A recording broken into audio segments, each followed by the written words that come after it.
Exuberance, energy and elation, how Leeds used the Elland Road X factor. The banners brandished in the Don Revie Stand welcomed Leeds United back to the elite with the question, Premier League, have you missed us? Leeds were back in all their glory on and off the pitch as Elland Road boiled in the sort of hothouse atmosphere that will be key to their ambitions of staying in the top flight. They were gathered at the old Peacock watering hole hours before kickoff, relishing their return before a night of sound fury and controversy as Lucas Nemeka's hotly disputed late penalty ensured Leeds followed another newly promoted side, Sunderland, in making a winning start to the season.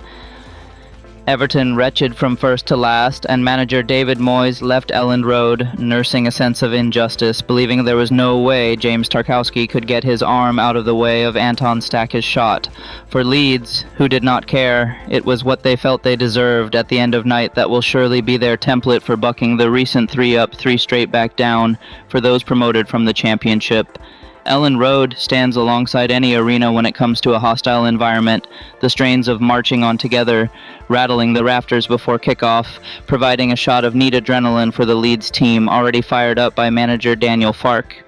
Leeds, amid the cacophony, pinned passive, panicky Everton back in the first half, every tackle bringing supporters to their feet, especially a crunching challenge by Ethan Mpadu that left Kiernan Dewsbury-Hall prone on the turf. If there was a worry for Leeds and Farke, it was that their dominance in the first half brought no reward, their attack a blunt instrument despite their superiority with only one of their 12 shots on target. Could they maintain that intensity after the break? The answer was no. Instead, Leeds showed other qualities they will require this season as they dug deep, did the dirty work, albeit with little or no threat from a dreadful Everton, and eventually claimed the win with that dramatic late twist. New Leeds keeper Lucas Perry was given a comfortable introduction as Everton left him virtually unemployed apart from one low shot from Carlos Alcaraz in the closing stages, which he saved comfortably. Everton introduced new loan signing Jack Grealish with 20 minutes left, but this was a performance beyond rescue and redemption, an illustration of why Moyes has expressed his concerns about the lack of new arrivals, with acquisitions needed at right back on the right side and in the central midfield position.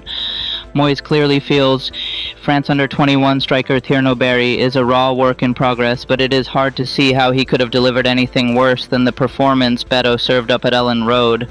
Leeds, in contrast, will be buoyed by the sheer exuberance and energy that poured down from the stands into Farke's players. One game only, yes, but the surge of belief and optimism this result and performance will deliver is vital. Statistics will also lift the mood as for just a third time in Premier League history, as many as 2 newly promoted sides have won their opening games. It also happened in 1997-98, Bolton Wanderers and Crystal Palace, and in 2021-22, Brentford and Watford. Before this Leeds victory, none of the previous 17 Championship champions had won their first game in the Premier League the following season. With 5 drawn and 12 lost, Leeds are the first side to achieve this feat since Sunderland beat Spurs 1-0 on the opening match day in 2007-08.